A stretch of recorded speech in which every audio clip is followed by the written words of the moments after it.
ഇവിടെ നിറവയറുമായി തന്നെ ആക്രമിക്കാൻ വരുന്ന ശത്രുക്കളിൽ നിന്നും രക്ഷപ്പെട്ട് സുമൻ ഓടിക്കയറുന്നത് കൊടുങ്കാടിനുള്ളിലേക്കാണ്. കാരണം അവളെ ഇല്ലാതാക്കുന്നതിനായി അവളുടെ ജ്യേഷ്ഠത്തി അവർക്ക് പണം കൊടുത്തിരിക്കുകയാണ്. കോടിക്കണക്കിന് സ്വത്തിനുടമയായ പെൺകുട്ടിയും കുഞ്ഞും ഇല്ലാതായി കഴിഞ്ഞാൽ എല്ലാ സ്വത്തുക്കളും തനിക്ക് സ്വന്തമാകുമെന്ന് അവർക്കറിയാമായിരുന്നു. എന്നാൽ ഈ സമയത്ത് കൊടുങ്കാട്ടിലെത്തിയ പെൺകുട്ടി അബദ്ധവശാൽ അവിടെ ഒരു കല്ലിൽ തട്ടി നിലത്തേക്ക് വീഴുന്നു.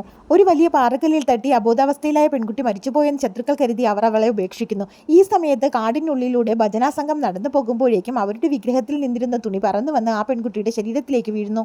അങ്ങനെ അതന്വേഷിച്ച് അവിടേക്ക് എത്തിയ സ്ത്രീകൾ സുമനെ കാണുകയും അവളെ രക്ഷപ്പെടുത്താൻ ശ്രമിക്കുകയും ചെയ്യുന്നു. അവിടെ വെച്ച് അവൾക്ക് ശക്തമായ വയറുവേദന അനുഭവപ്പെടുകയും ഒരു പെൺകുഞ്ഞിന് അവൾ ജന്മം നൽകുകയും ചെയ്യുന്നു.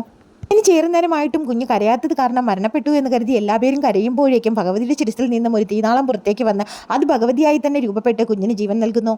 സമയത്ത് മറ്റൊരു ഭാഗത്ത് ദുഷ്ടയായ സ്ത്രീ വീട്ടിലെത്തി പൂജാ റൂം അടയ്ക്കുന്നത് കണ്ട് അവരുടെ ഭർത്താവും സഹോദരനും കാര്യം അന്വേഷിക്കുമ്പോഴും ഈ ഭഗവതിയുടെ ഏറ്റവും ഭക്തയായി നിന്റെ ഭാര്യയും കുഞ്ഞും മരണപ്പെട്ടിരിക്കുന്നു എന്ന് പറയുന്നു. അത് കേട്ട് ആ പെൺകുട്ടിയുടെ ഭർത്താവ് അവിടെ ബോധരഹിതനായി വീഴുന്നു. ഭഗവതിയുടെ അത്ഭുത ശക്തി കൊണ്ട് ജീവൻ കിട്ടിയ ആ പെൺകുട്ടിക്ക് അവരെല്ലാവരും ചേർന്ന് ശക്തി എന്ന് പേരിട്ടു. അങ്ങനെ ഇപ്പോൾ 8 വർഷം കഴിഞ്ഞിരിക്കുകയാണ്.